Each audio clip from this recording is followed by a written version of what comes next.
आपको स्पेसेस कौन से अच्छे लग रहे हैं? एक तरह से तो लग रहा है कि जैसे फार्मा में भी ट्रैक्शन वापस आता हुआ दिख रहा है। क्या लार्ज कैप फार्मा आपके रडार पर होंगे या फार्मा पे क्या व्यू बन रहा है? इसी तरह से सीमेंट में भी कहीं ना कहीं एक लॉन्ग बनते हुए दिखाई दे रहे थे। सेक्टर वाइज थोड़ा सा और अगर आप हमें क्लैरिटी दें। तो हमें जिस तरह से चार्ट्स अभी नजर आ रही हैं, लार्ज फार्मास इंडेक्स की सहेलियां हैं, उनके मित्र हैं, वो इंडेक्स की चपेट से नहीं बच पाएंगे। और कुछ स्मॉल फार्मा स्टॉक्स ऐसे हैं जो करीब करीब 6 महीने साल भर की अवधि का गहरा करेक्शन करके बिल्कुल बड़ी ऊपर की चाल पकड़ने को तैयार हैं। तो ये डाइकोटोमस मार्केट या ये विरोधाभासों का बाजार हमेशा ही था। सारे स्टॉक्स एक ही साथ घटेंगे और एक ही साथ बढ़ेंगे तो कभी हुआ ही नहीं।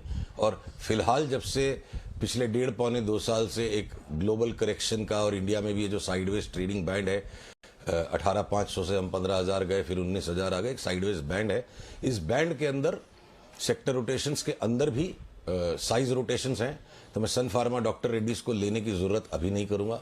जरूरत ही सही शब्द लगता है जैसी उनकी चार्ट्स है।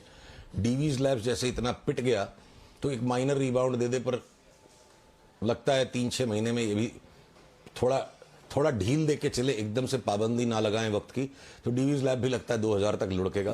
पर वहीं अगर आप लॉरस की चार्ट को देखो या आप शिल्पा मेडिकेयर को देखो तो स्लाइट डिनायल और स्लाइट डिले और slight postponement is never denial in markets.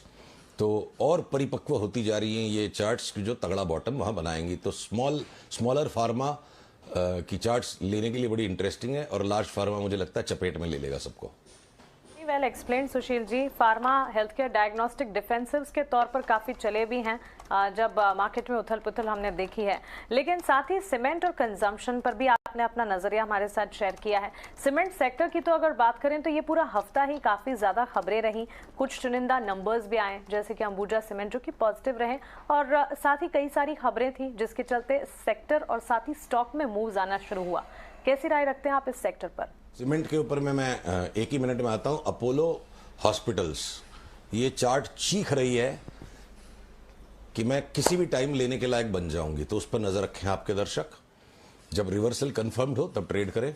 Cement में देखिए बहुत सारे ऐसे स्टॉक्स हैं जिनमें 30%, 50%, और इंडिया सीमेंट्स में तो हो सकता है 100% तक की भी चाल आ जाए।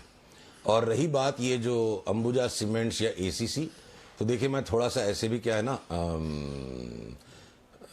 कमजोर रह के चलने में विश्वास करता हूं कि जब जहां इतना हंगामा को लाहल मच रहा है और आपको सीधी लकीर के इंडिया सीमेंट जैसी चार्ट या जेके लक्ष्मी सीमेंट जैसी चार्ट मिलती है, तो जहां सरल पैसा है उसी तरफ सीमित मुट्ठी भर पैसे हैं हमारे पास जिसे हम डाल सकते हैं। तो मैं एसीसी और गुजरात अंबुजा सीमेंट पर इस वक्त कोई बड़ा व्यू बनाने की बजाय जो सीधे सपाट सौदे हैं उन पर ज़्यादा ध्यान देना चाहूँगा। श्री सीमेंट को भी आप छोड़ दीजिए साइड में, ऑसिलेशन है, पर ये थोड़े मिड साइज जो सीमेंट के स्टॉक्स हैं उनमें मुझे खूंखार तेजी की चार्ट नजर आ रही है।